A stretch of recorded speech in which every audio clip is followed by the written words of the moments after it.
Ngayon mga suki, gagawa tayo ng skirt. Ito yung ating sample, yung ating unang ginawa. So mayroon siyang pocket, mayroon naman siyang zipper. So ito yung zipper niya mga suki. Tapos nandito naman sa kanan yung pocket niya. Pag binaliktad natin, so ganito ang itsura niya mga suki. Ito yung pocket, ito yung zipper. Okay? So ngayon ituturo natin mga suki paano siya ginagawa. Ito yung ating tila na gagamitin. Meron tayong gunting, meron tayong roller, measure, at tailored choke. So una natin gagawin, magkakat tayo ng tela.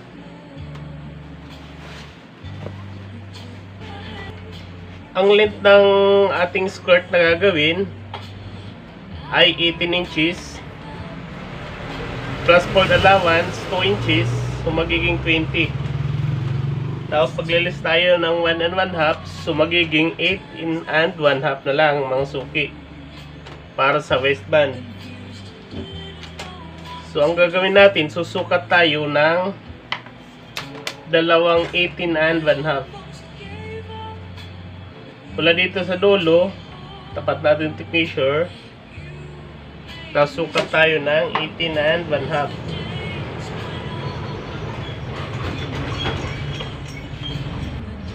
Dalawang cut ang gagawin natin mga suki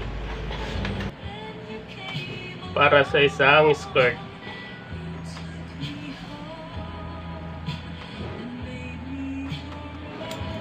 Tapos lagyan natin ng guhit para pag nag-cut tayo, diretso lang.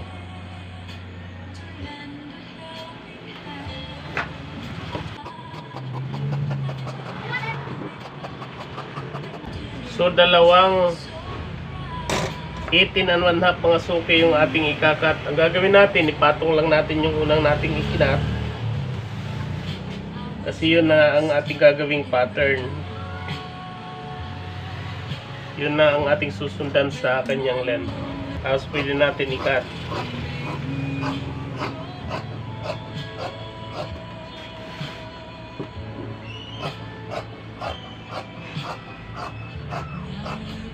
Ngayon naman, ang gagawin natin mga suki, maglalagay tayo ng pleats. Magmamarking tayo ng pleats. So dito tayo maglalagay ng pleats, ng marking sa may right side. Mula dito sa gilid mga suki, sa side na to, susukat tayo ng 1 inch. Mula dito sa gilid, 1 inch sa pagitan. Pagkatapos, ang ating waistline ay 25. So, hatiin natin yung 25, magiging 12 1/2. So, i-divide natin sa 5 ang 12 1/2. So, ang kalalabasan ay 2 1/2. Okay? So, ang gagawin natin, sukat muna tayo ng 5 inches. Pagkatapos, sukat tayo ng 2 1/2. So, ganun lang mga suki ang paggawa ng pleats. So, ang mangyayari nito mga suki, igaganyan natin. So, ito na yung pleats. Tapos, susukat ulit tayo ng 5 inches. Susukat ulit tayo ng 5 inches.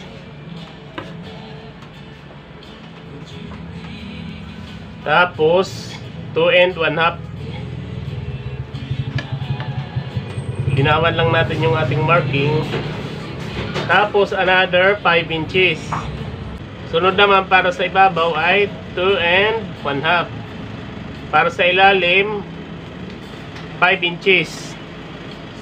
So bilangin natin yung ating namarkingan. 1, 2, 3. So tatlo pa lang yung pleats natin na ginawa.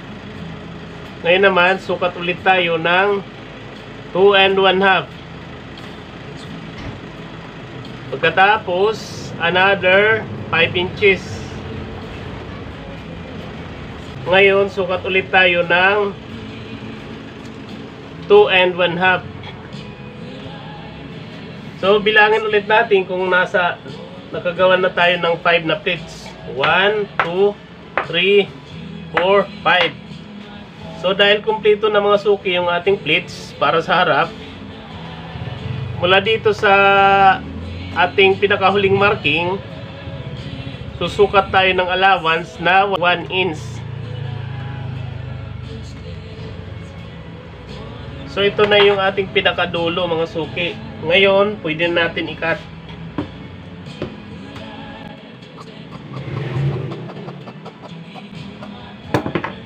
So, ito na yung ating magiging front mga suki. Pagkatapos, para naman sa ating back, ipapattern lang natin yung haba ng ating ginawang yung unang kinat.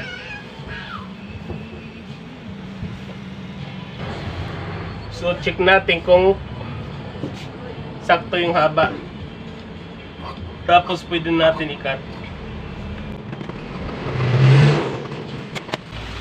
Ngayon, dalawa na yung ating nakat mga suki. Mayroon na tayong front.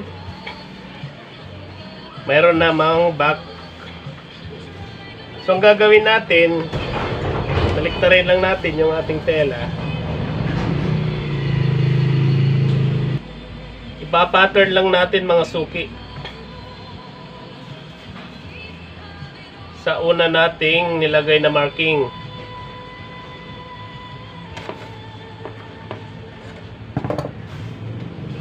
So ito yung ating una, i-pattern natin yung pangalawa. Mula dito sa side, meron tayong nilagay na mark. Tapos ito, meron din.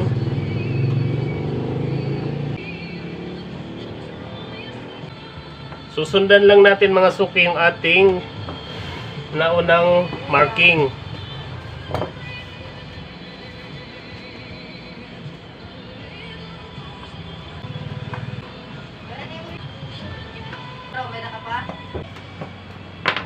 Ngayon mga suki, dahil tapos na tayo mag-marking, meron na tayong nilagay na mga marking para sa plates.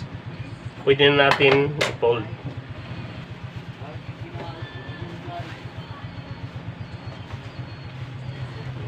So, okay na rin yung ating body part ng ating skirt.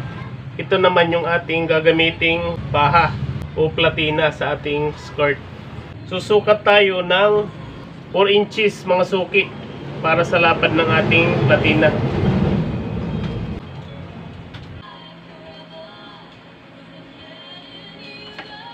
Pagkatapos, pwede na natin i-cut.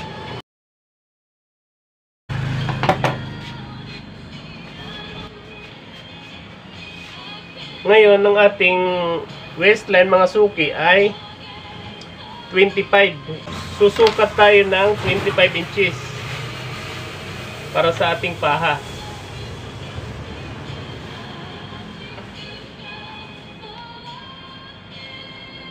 Ito yung 25, tapos magdadagdag tayo ng 5 inches para man sa overlap at sa sewing allowance.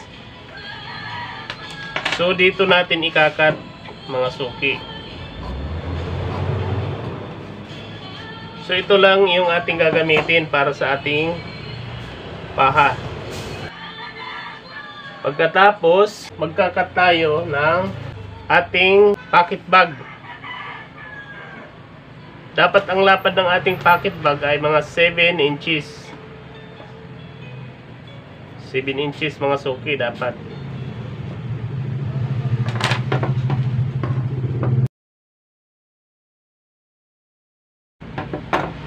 Pagkatapos, ang haba naman dapat ay 10 inches mga suki.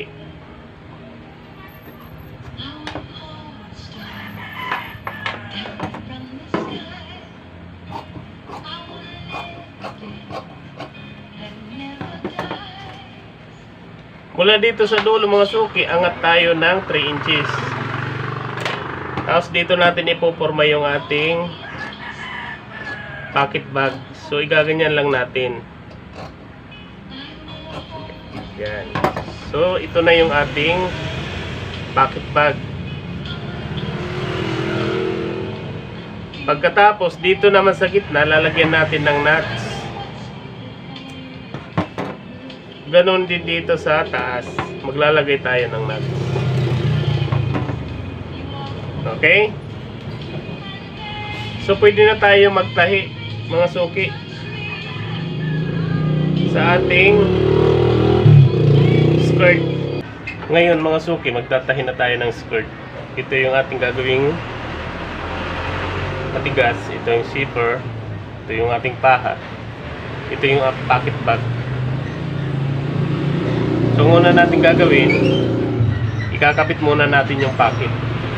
Ito yung ating lalagyan ng plates. So hindi muna tayo mga suki maglalagay ng plates. Maglalagay muna tayo ng pocket. Okay? So ipatong lang natin yung ating pocket bag.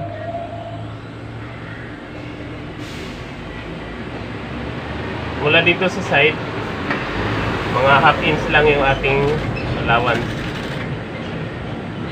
Tapos pasadahan natin.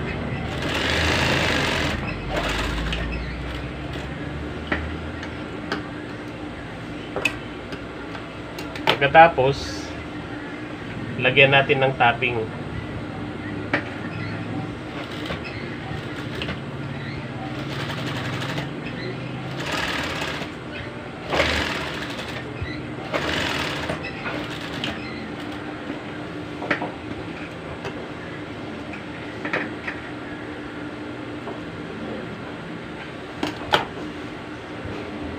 Sa kabila, ganun din.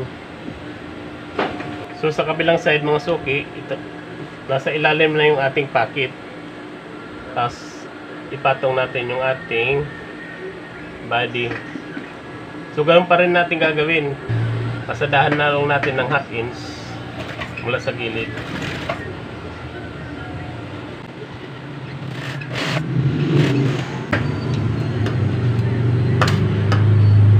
Pagkatapos, ganun din ang ating gagawin mga suki. Tatapingan natin yung ibabaw.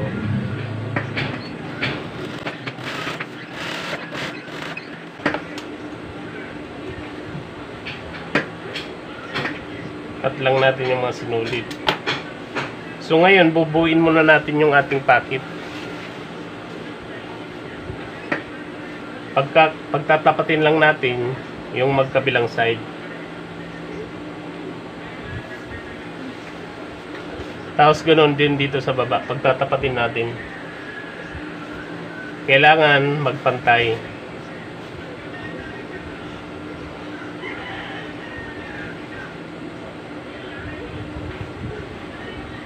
Tapos naka right side muna mga suki yung ating pocket. Bago natin baliktarin mamaya. So i-close muna natin habang naka right side yung ating pocket.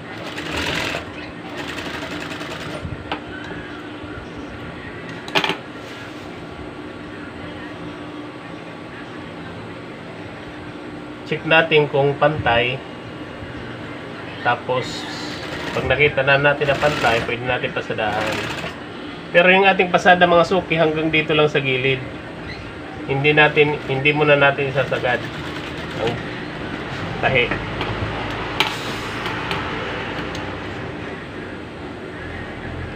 Tapos bawasan natin ng konti yung para malinis.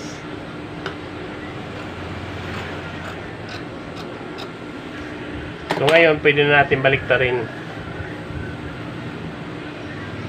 yung ating pocket. Tapos gamit tayo ng stick para pagsundot. Para maganda yung ating pocket. Ayan. Tapos ngayon, pwede natin pasadahan.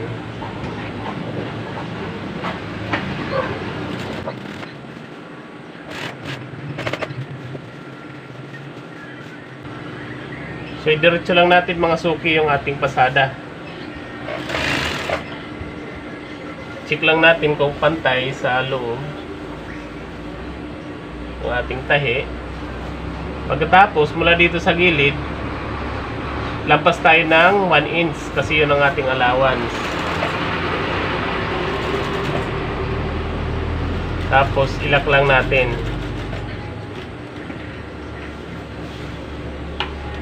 So, ngayon, ididiretso natin yung ating pasada hanggang baba.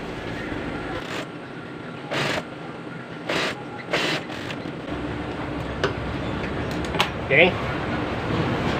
Ngayon, pwede na natin ilak yung dulo.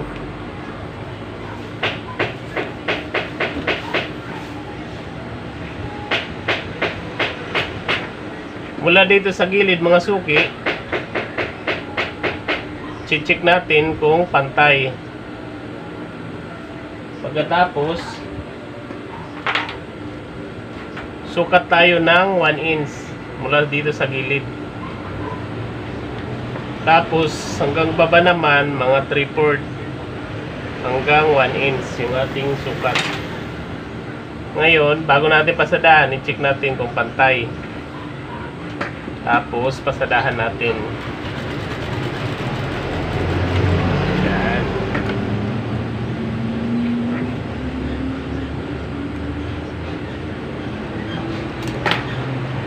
So, check natin yung ating packet. Makikita nyo mga suki, ito na yung ating packet na ginawa. Ito naman yung right side.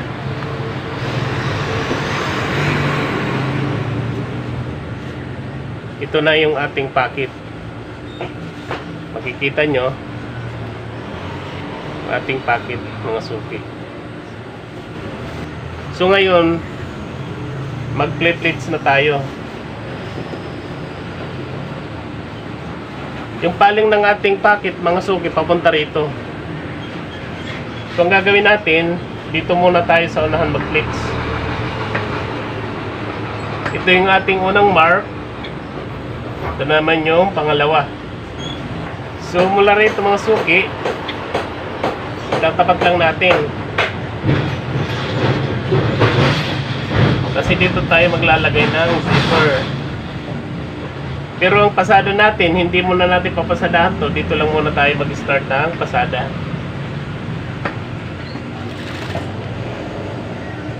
Tapos, ganun pa rin, ito pa rin. Pagtatapatin lang natin yung ating marking. Pagtatapatin natin. Tapos, i-check natin yung ilalim kung kasama sa tahi.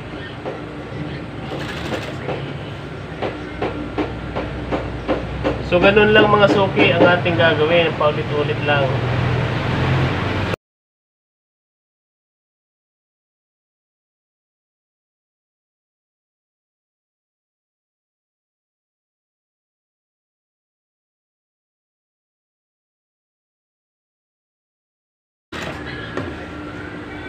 So ito na yung ating packet mga suki, nakapaling dito, papunta rito. So ganun pa rin ang ating gagawin, i-continuous lang natin.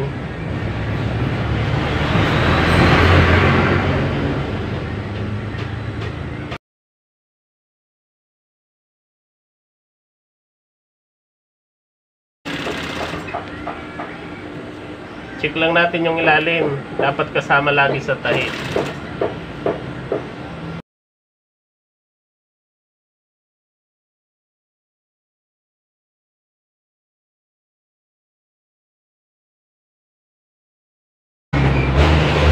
Tapos hanggang dito lang yung ating tahi muna mga suki, kasi magkakabit tayo ng zipper. So makikita nyo mga suki yung ating ginawang pleats diretso. Tapos dito naman ito yung ating packet. Ngayon ang kulang natin, maglalagay na tayo ng zipper. Dito natin nilalagay yung ating zipper. So ito yung ating gamit. Ang una natin gagawin, i-close muna natin yung baba. Mula rito sa taas, sukat lang tayo ng 7 inches. Pagkatapos, pwede natin pasadahan. Baliktarin lang natin.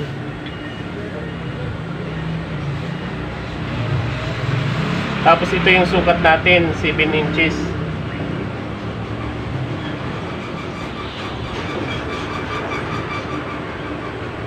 O gawin nating 7 and 1/2 mga suki. So ganun pa rin natin gagawin. Tap 1 inch yung ating allowance mula dito sa gilid.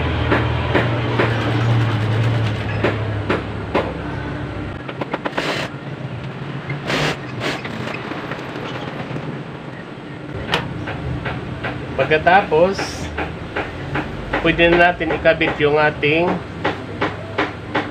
zipper. So ang gagawin lang natin,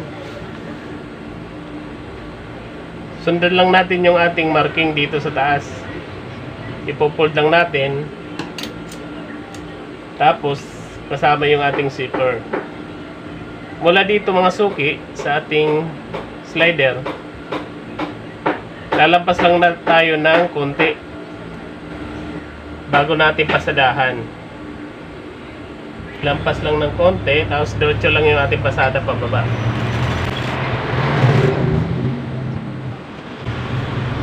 Check lang natin na hindi may ipit yung tela.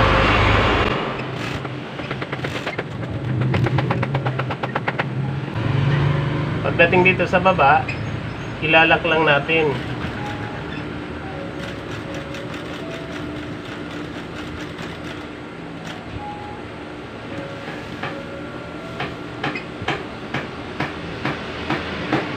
Pagkatapos, pwede natin pasadahan pataas.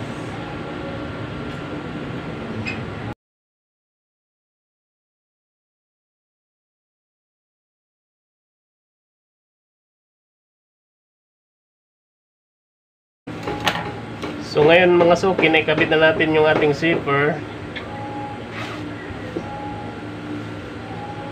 Makikita nyo, pwede natin ilagay yung ating paha. Maglalagay lang tayo ng tanda dito.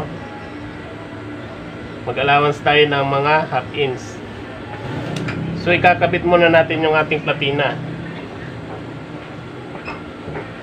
Ito yung ating patigas. Itatahi muna natin.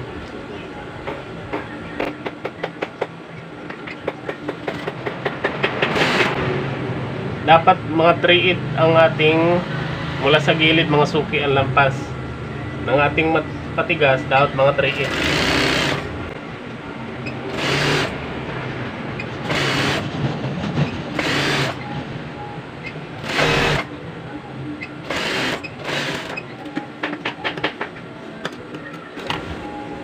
Ngayon, ikakabit na natin yung ating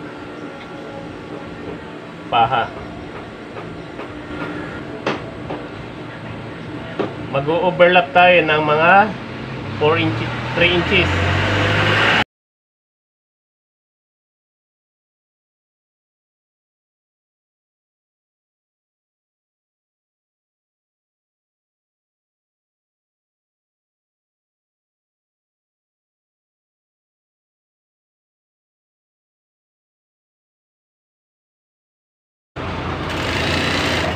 Dito naman sa dulo mga suki, estimate natin yung ating marking na nilagay sa baylak. Pwede natin i-cut yung sobra. Tapos ibibisting natin yung ating paha.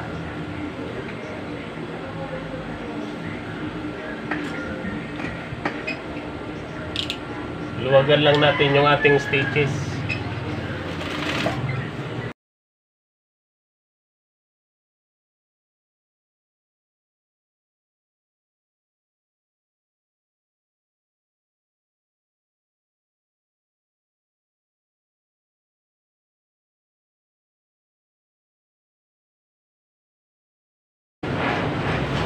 Tapos, baliktarin na natin.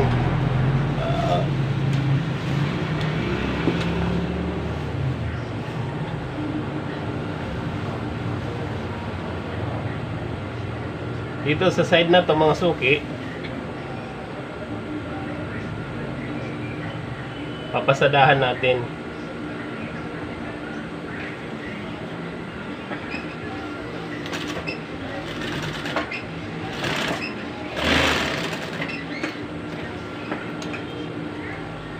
Tapos ikakat lang natin yung sobra.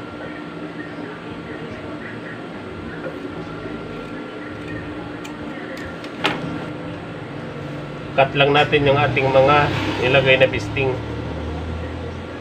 para hindi siya kumulubot.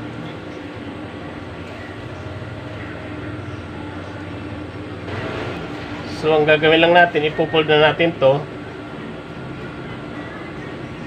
I-fold lang natin yung dulo para sakto lang dito sa baba. Itapat lang natin yung ating pasada dito sa ating unang pasada.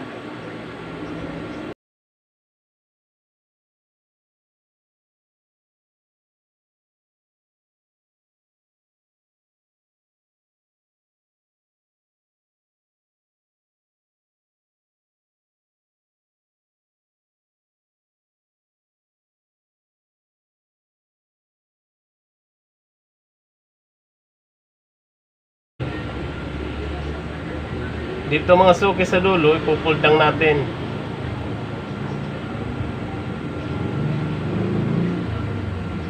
Overlap lang tayo ng 3 inches. Pagkatapos, pwede natin i-fold.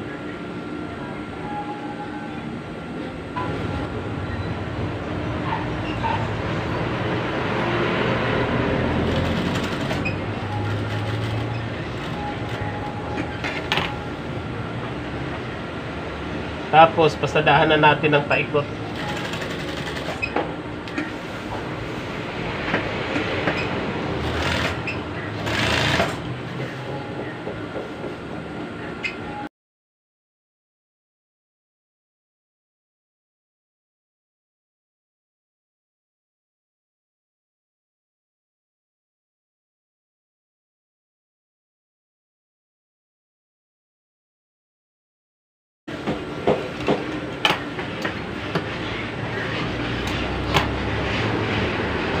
Ikat lang natin mga suki yung sobrang tela,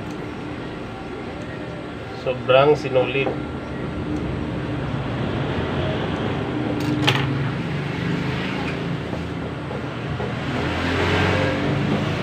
So ganyan ang outcome ng ating ginawang palda mga suki. Tapos dito sa laylayan, pwede na natin i-fold. I-double fold natin para meron tayong allowance kung sakaling gusto pahabaan.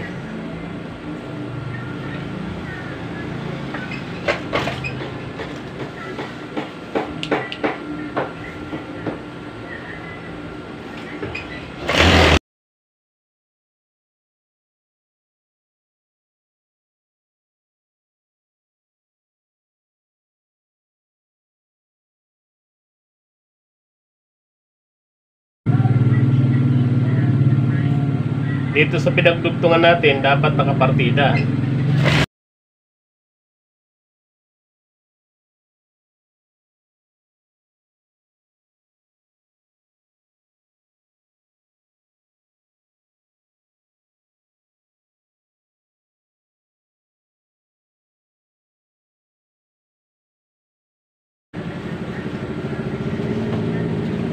So ito na yung ating skirt mga suki na ginawa.